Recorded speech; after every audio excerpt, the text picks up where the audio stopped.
I had been to Vietnam once before, in 1966, when ABC sent me to cover President Lyndon Johnson's visit to Cam Ranh Bay. That 4-hour visit gave me one of the shortest tenures of any war correspondent ever.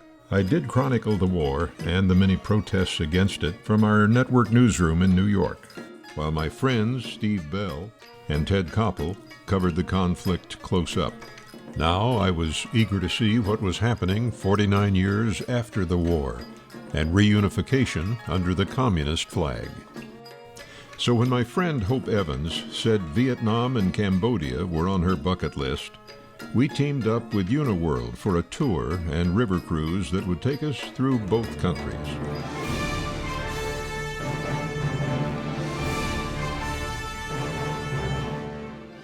This video makes no pretense of being a comprehensive look at post-war Vietnam.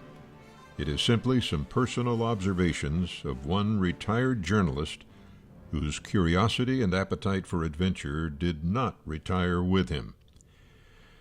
What has happened to this country that so dominated world headlines for nearly a decade, claimed so many lives, and divided our nation perhaps more deeply than had any issue since our own Civil War? We began with a day in Saigon, now officially Ho Chi Minh City, but no one calls it that, not even our Vietnamese guides. Walking is the best way to see Saigon, if you can survive the unending cavalcade of motor scooters that fill every street and seem miraculously to dart around each other with choreographed precision. What once was the South Vietnamese president's official residence is now a museum called the Reunification Palace. This is where a host of leaders, most of them corrupt, had lived, held meetings, and hosted American military and civilian leaders until the fall of Saigon in April 1975. Our most moving and emotional experience was walking through the War Remnants Museum, a memorial to the savage and brutal war that killed more than 58,000 Americans and 2 million Vietnamese civilians, along with more than 1 million Viet Cong fighters. On the grounds as you enter the museum is a collection of American war machines, airplanes, tanks, helicopters, artillery, left behind when U.S. forces had to abandon them. Inside, there was a collection of remnants from Vietnam's long struggle for freedom, from the First Indochina War against the French to what we know as the Vietnam War. While I knew about Agent Orange and napalm and the unspeakable damage and pain it had inflicted on any humans in its path, to see photographs of both the immediate and aftermath, death and suffering, was heartrending. Later we toured the notorious Cu Chi tunnels, where the Viet Cong, so skilled in jungle fighting, lay countless booby traps along trails for approaching U.S. and South Vietnamese troops. They started building these tunnels in 1940 as protection from French air raids during the Indochina conflict. They are remarkable in scope, extending underground for more than 155 miles. Later, during the Vietnam War, this network of tunnels provided vital access to the rural areas around Saigon and strategic control over those areas. We remember how badly our troops were treated when they returned from that war, and thankfully they finally are being recognized for their heroism and their patriotism. The men and women who fought under the U.S. flag in Vietnam, they were heroes and not responsible for the politicians who had sent them there. In retrospect, many Americans now agree that it was a needless and senseless tragedy, a horrendous mistake of foreign policy. Despite our nation's enormous sacrifices, the Civil War ended as it would have without our intervention, unified under the late communist leader Ho Chi Minh. So what is life like today for the nearly 106 million Vietnamese living under a communist regime? Well, first of all, since 1986, it's been a little less communist economically. encouraging private enterprise in the major cities as well as in small villages like the Vinh Long province. We reached Vinh Long by sampan, a centuries-old means of transportation on the Mekong. Ashore, we found a rice factory producing rice candy, rice paper, and other rice products, all of which tourists can purchase at the factory, preferably in U.S. dollars. If you think our inflation is bad, $1 US equals about 24,000 Vietnamese dong. So when I converted $200 into the local currency, well, for a while I was a multi-millionaire with 4,800,000 dong in my pocket. At a local nursery, Mekong farmers nurture young jackfruit trees. Vietnam is mostly rural. More than a third of the land is agricultural. This small local business makes pots for the jackfruit trees, as well as chicken cages, although sometimes more than chickens. Actually, the chickens seem to go pretty much where they pleased. One small enterprise creates adult beverages from rice and other ingredients that were never fully identified for us. This fertile delta is Vietnam's rice belt, where they also grow sugarcane, fruit, and coconuts. While 9 out of 10 Vietnamese have no religious affiliation, Buddhist influence remains strong, with Buddhism and Catholicism each claiming about 6% of the population.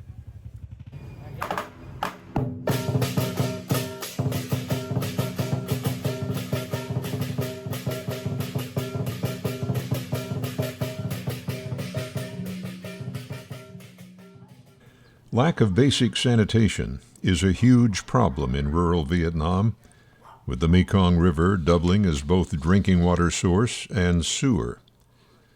The government believes that almost 80% of the diseases in Vietnam are caused by polluted water: cholera, typhoid, dysentery, and malaria. And there are few medical facilities. The people mostly rely on traditional herbal cures. There was a lot to think about as we headed back to the Mekong Jewel and a full evening of excellent cuisine and entertainment. What an incredible contrast we were experiencing between our affluent lives back home and the simple, primitive existence in rural Vietnam. But as we would discover, there's much more to this nation than what we had just seen. Vietnam is now emerging as a rising power at the heart of the Indo-Pacific region, with a dynamic young population and a promising future. We still had a lot to see and to learn.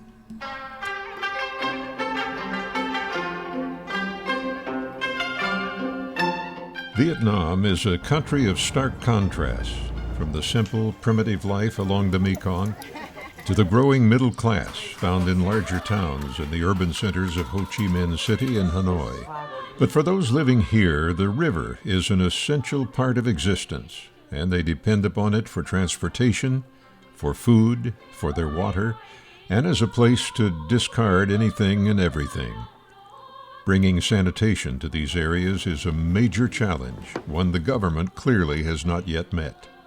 Sampans are the major means of travel and of bringing in food and supplies to the villages. Many of the sampans are built here on Gaing Island, home to 600 skilled craftsmen whose building skills have been handed down father to son for generations. Like kids everywhere, these kids are fond of their pets. And for the record, we saw no evidence of cats or dogs being eaten in Vietnam, although we're told it's still done in a few places. It was a brief sampan ride from the village to the city of Sa Dec, a relatively modern town with a bustling market where the primary product is food. Lots of food. Many kinds of food. Some you wouldn't see at your Saturday farmer's market in the U.S., and some I'm afraid you wouldn't want to see. Our visit to Sa Dec ended with a ride through town on a tuk-tuk, a motorized version of the rickshaw and Vietnam's version of an Uber or taxi. They were nicknamed tuk-tuks because that's how they sound. Tuk, tuk, tuk, tuk, tuk, tuk, tuk. On day 6 of our Mekong River cruise, we sail out of Vietnam and into Cambodia. We wouldn't have noticed the difference had our captain not announced that Cambodian immigration officials would be boarding our ship to check credentials. Life along the Cambodian banks of the river looks strikingly like what we have just left. Once we disembark, differences in the two cultures are quickly apparent. For one thing, unlike Vietnam, which is ruled by the Communist Party, Cambodia is a constitutional monarchy, nominally headed by Norodom Sihamoni. But the real power is Hun Maneth, who has ruled Cambodia for 40 years, Southeast Asia's longest-serving leader. While Vietnam is culturally Buddhist, fewer than 6% practice that faith.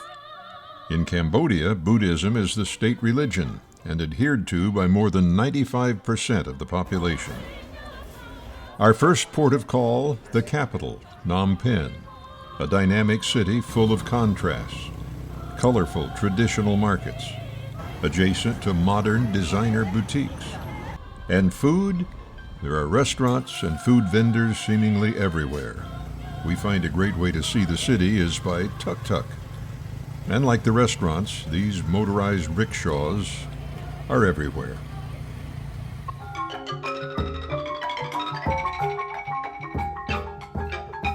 The architecture is stunning, from the post office to the French-styled royal palace.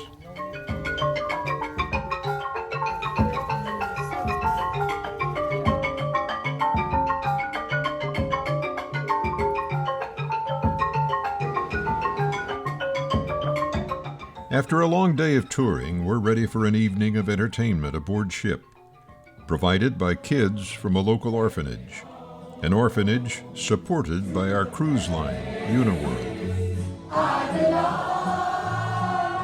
West Virginia, down to Mama, take me home, country road.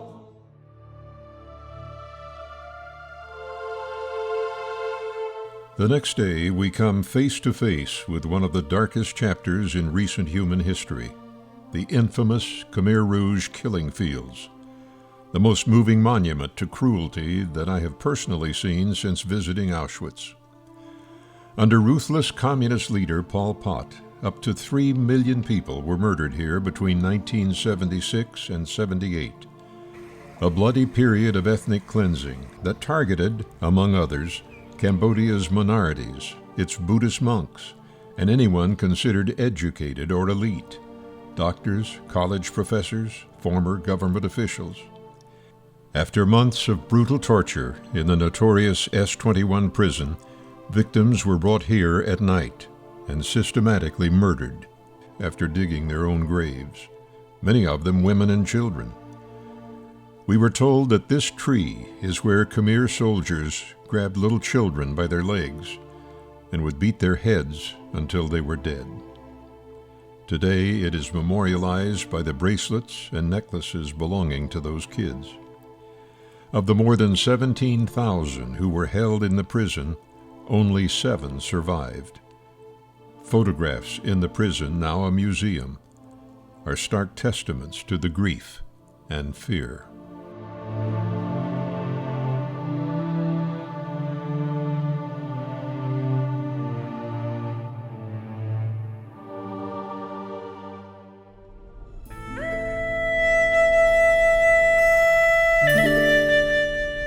After the intensity and sadness of the killing fields, it was a relief the following day to visit the little village of Angkor Ban.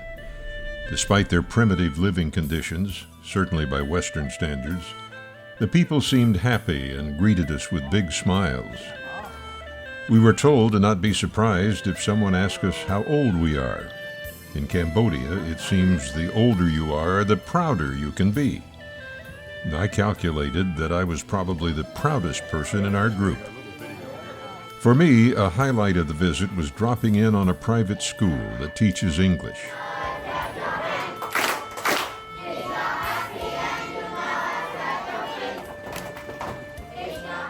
The students wanted to hear our different accents. Surprise! The teacher asked us to read something to them from their books. The kids in turn then read to us. John and Fiona Quaid and their 2 children, Chloe, 3, and Evan, 6. It was inspiring to see their commitment and eagerness to learn. Many of us brought notebooks and other school supplies as gifts to the school, something our guide had suggested would be much appreciated. In the afternoon, our Mekong Jewel sailed farther up the river, docking at Wat Hanche, a beautiful temple complex with incredible views of the Mekong River. Our ship got as close to the temple as possible, but then we had to make a steep climb up the hill. It was well worth it.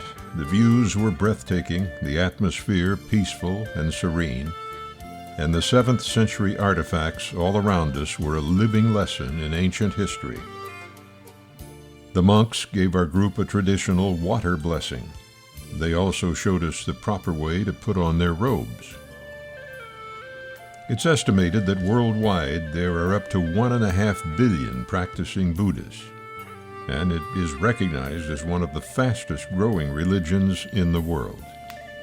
What goes up must come down, and descending the 303 steps back down to the main road was much easier than it had been going up.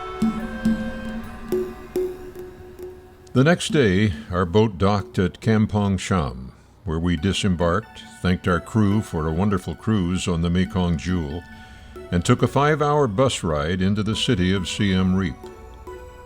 Once in Siem Reap, we checked into the Sofitel, one of several luxurious hotels that accommodate the city's thousands of tourists from all over the world. Siem Reap brings together Cambodia's ancient history with its modern present, and a tour by tuk-tuk takes us through traditional markets and past temples that were built centuries ago. Of greatest cultural significance are the Royal Palace Park, along with many statues and memorials to army chiefs and other leaders from Cambodia's past.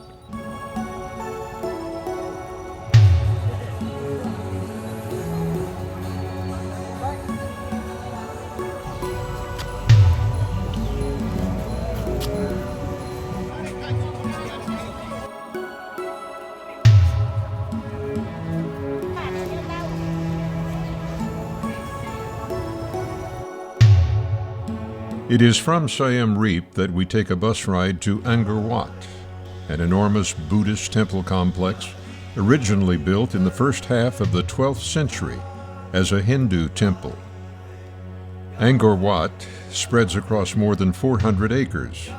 Our bus could get us to only within a mile or so of the complex. The rest of the journey was on foot. Angkor Wat is said to be the largest religious monument in the world. The following day, we made a similar visit to Angkor Thom, where there are still some spectacular remnants of the royal city, founded in the 12th century by King Jayavarman VII, after his people's previous capital had been overrun by the Chams. While in Siem Reap, we were offered several options for special entertainment events. I selected an acrobat show that was reminiscent of the Cirque du Soleil in Las Vegas, but without the spectacular staging.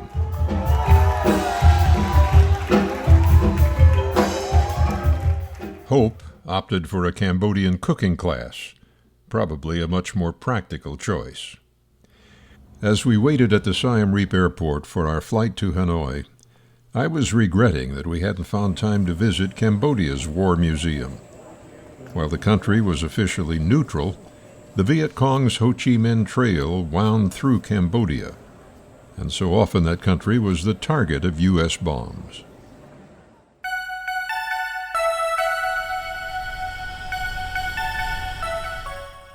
Hanoi, the capital of Vietnam since 1945, dates to prehistoric times, and often was the political center for Chinese conquerors.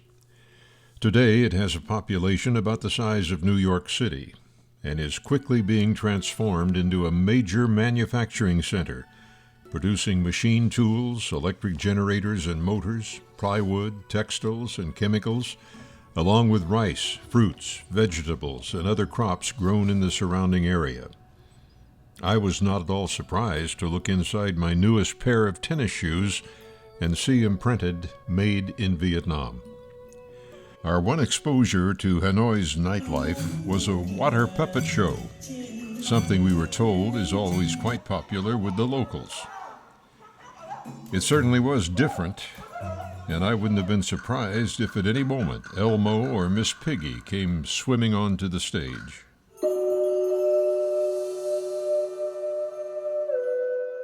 A must-see for the visitor to Hanoi is the Ho Chi Minh Mausoleum, the resting place for the Vietnamese revolutionary leader and president Ho Chi Minh. Ho lived in Hanoi from 1951 until his death in 1969, so he never got to see his dream of a unified nation, which occurred 7 years later. The embalmed body of Ho is preserved in the central hall of the massive mausoleum, which is protected 24/7 by a military honor guard. The body lies in a glass case with dim lights, and photography is not permitted, although the government has made some pictures available. The mausoleum sits inside 240 beautifully landscaped acres. Besides the thousands of tourists who visit here, it's a popular field trip destination for school children. There is some skepticism about President Ho's body actually being preserved for so many decades. One guide told us most people think it's a wax look-alike. "When you go through," he joked, "see if there's a wick coming out of his nose." Near the mausoleum is the home where Ho Chi Minh lived and worked. It's now a museum, a testimony to his modest lifestyle, although he did have some rather cool cars. If you're old enough to remember the Vietnam War, then you know the term Hanoi Hilton, a sarcastic name American pilots gave to the Ho Lo prison, where many of them were incarcerated after being shot down on bombing raids against North Vietnam. Much of the massive prison has been demolished, but the part that remains is a haunting testament to Vietnam's tumultuous history. It stands as a reminder of pain and resilience, where so many American flyers were forced into cramped and damp cells with little or no light, with meager food and little or no medical care, where by their own accounts they endured unspeakable torture. Among them, most famously, the late John McCain. A poster in one of the cells notes his time in the Hanoi Hilton. The Vietnamese government denies stories of abuse and torture. The official line is that U.S. prisoners were treated humanely. One photograph shows the prisoners making Christmas dinner. Walking these corridors, one is forced to reflect upon the heroism and resilience of our brave soldiers, but also the resilience of the Vietnamese people and their quest for freedom. Surely the Vietnam War has left scars on the people and the culture not easily visible to the casual visitor. It is remarkable to me that they are so friendly to Americans, so welcoming, so able apparently to move past the horrors of that conflict. As we concluded our visit to this fascinating country, I had to wonder, how would we Americans react to tourists from a nation that had scorched our land with napalm, inflicted the devastation of Agent Orange on hundreds of thousands, been responsible for the deaths and disfiguration of fathers and mothers, children, grandparents, uncles and aunts, neighbors? From the caves of Cu Chi to the killing fields of Cambodia to the Hanoi Hilton, I reflected on humanity's capacity for cruelty and on the utter insanity of war. But I also left with a renewed sense of wonder at the human capacity to move on, to rebuild, to create a brighter future no matter how hideous the past. My dad, an eternal optimist, used to say, "Son, it will all come out right in the end. And if it hasn't come out right, then it's not the end."